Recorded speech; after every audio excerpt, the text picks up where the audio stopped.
हारना एक कला होती है, लेकिन ऐसा लग रहा है कि टीम इंडिया ने इस कला में हार में पीएचडी कर ली है।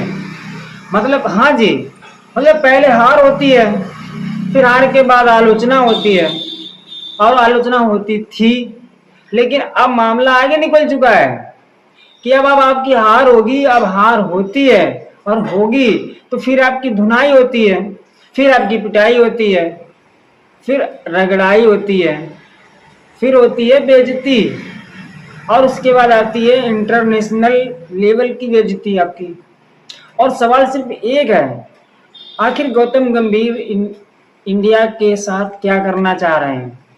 मतलब कुछ समय पहले हम छाती ठोक कर कहते थे कि भारत के पास इतनी बेंच स्ट्रेंथ है कि हम 3 टीमें बनाकर दुनिया से लड़ सकते हैं, लेकिन आज हालत यह है कि हम लगातार हार के बाद वही टीम सवालों के घेरे में खड़ी हो गई। इतने हारने के बाद हमारी टीम सवालों के घेरे में खड़ी हो गई। अब बात आती है कि इंग्लैंड के खिलाफ 5वें मुकाबले में भी भारत की हालत खराब हो गई, और सामने खड़ा है इतना बड़ा स्कोर, और भारतीय गेंदबाजी पूरी तरीके से दबाव में बिखर गई। मतलब जब सामने वाला टीम और सामने वाली टीम 250 के पार चली जाए, तब T20 में चेज करना नामुमकिन होता है, लगभग पहाड़ जैसे चढ़ने जैसा लगने लगता है। लेकिन असली सवाल तो मैच का नहीं है, असली सवाल ये है कि सवाल टीम की है। मतलब टीम का प्लान क्या है, मैनेजमेंट का प्लान क्या है। मतलब हर सीरीज में खिलाड़ी बदल रहे हैं, हर सीरीज में टीम बदल रही है, कभी खिलाड़ियों को बाहर किया जाता है, तो कभी किसी को अचानक अंदर दिया जाता है, कभी किसी को लगातार मौके मिलते हैं, और किसी को 2 मैच के बाद किनारे कर दिया जाता है। भैया खिलाड़ी मशीन नहीं होता है, समझ रहे हो, खिलाड़ी मशीन नहीं होता है। उसको भरोसा चाहिए, उसको पता होना चाहिए कि अगर 1-2 मैच खराब हो गए तो टीम उसके साथ में खड़ी है।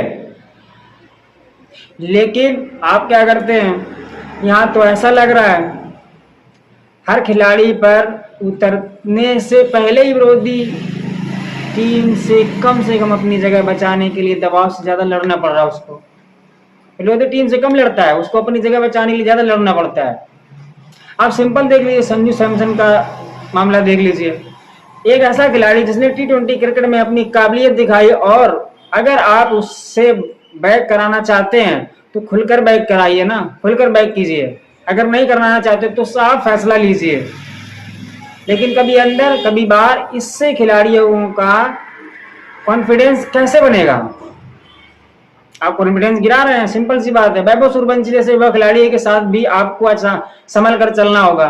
युवा खिलाड़ी को मौका देना अच्छी बात है, लेकिन उसके ऊपर अचानक पूरी दुनिया की उम्मीदों का बोझ डाल देना ये सही है। या उसे ग्रूम कीजिए, सपोर्ट कीजिए, और एक साफ रोल दीजिए उसको।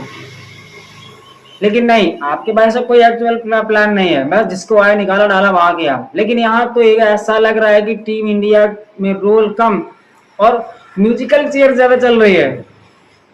हाँ भैया, म्यूजिकल चेयर ज्यादा चल रही है। सबसे बड़ी बात तो है गेंदबाजी।